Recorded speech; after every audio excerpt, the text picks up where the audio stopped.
So we're going to go through this problem about setting up the limit to find the derivative of this function, this cubic function, and then we'll simplify it and actually find the derivative. So here's the function, and we want to use the limit definition to find f prime.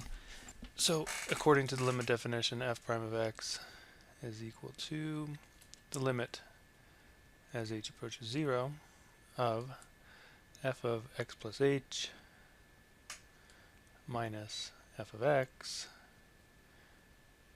over h. Now for this problem, f of x plus h, just replace the x with x plus h, and then we have to simplify that. So that's going to be 4 x plus h cubed plus 10 minus f of x itself, so that's 4x squared, or 4x to the third, plus 10, and all of this divided by h. So again, this quantity here, this is our f of x plus h, and this quantity here is f of x. So we're just plugging stuff into the formula.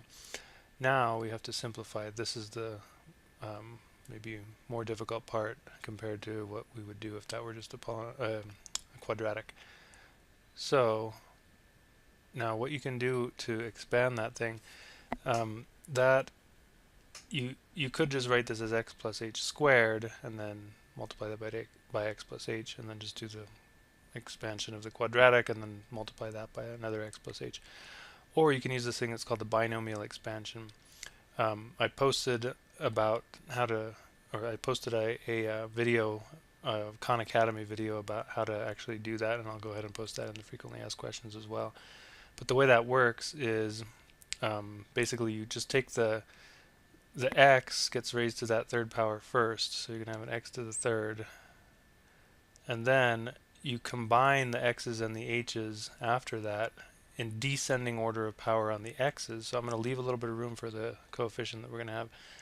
I'm going to descend the power on the x's and increase the power on the h's. So I'll get that, and then I keep decreasing the power on the x's, so I'm going to get now x to the first, and now I'm going to keep increasing the power on the h's. So that's going to be second.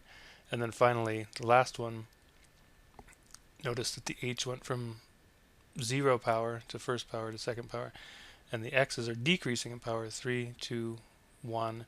Now I'm on 0 power on x, and now I'm up to the third power on h. 0 power is just 1, so that's why it's gone.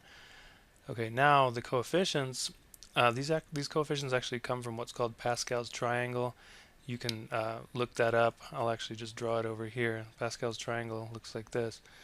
You got a 1 at the top, the second row is 1s, the third row you get 1, and then to find the middle numbers here, you just add these two numbers together, so that's going to be 2, and then there's basically 1s all the way down the diagonal. And then to get the next number, you just add those two, you get 3, add these two, you get 3, and then a 1 over here. And you just keep going like this, so the next row is going to be 4, 6, 4, 1. And you just keep going forever. In fact, if you want to go forever, you can. And then it turns out that, strangely enough, the coefficients for these on the binomial expansion are exactly the same as the numbers that you see on Pascal's triangle. So this is actually 0 degree polynomial, second expansion, first degree, second degree. This is a third degree polynomial expansion, which is actually what we're on here. So third degree, fourth row, it actually starts at 0, so 0, 1, 2, 3, and then 1, 3, 3, 1. Okay, so that's the sort of faster way to do this. And then notice what happens here. This minus sign is going to distribute here. It becomes a minus 10, so those 10s are actually going to cancel. So then we're going to get minus 4x to the third, and then all this divided by h. Then we have to distribute that 4, so we're going to get limit as h goes to 0 of 4x to the third plus 12x squared h plus 12x h squared plus 4h cubed minus 4x to the third. all this divided by h again. And then notice we've got some cancellation here, so those two terms are going to cancel. All the terms that are left all have h's in them, meaning we can factor out an h or maybe even a higher power of h. First power, second power, third power. The first power is the only one we can actually factor out. If I do that, factor out an h, I'm left with 12x squared. Factor an h out of there, plus 12x h. Factor an h out of there, 4h squared. And then with that h that's down on the bottom, cancel.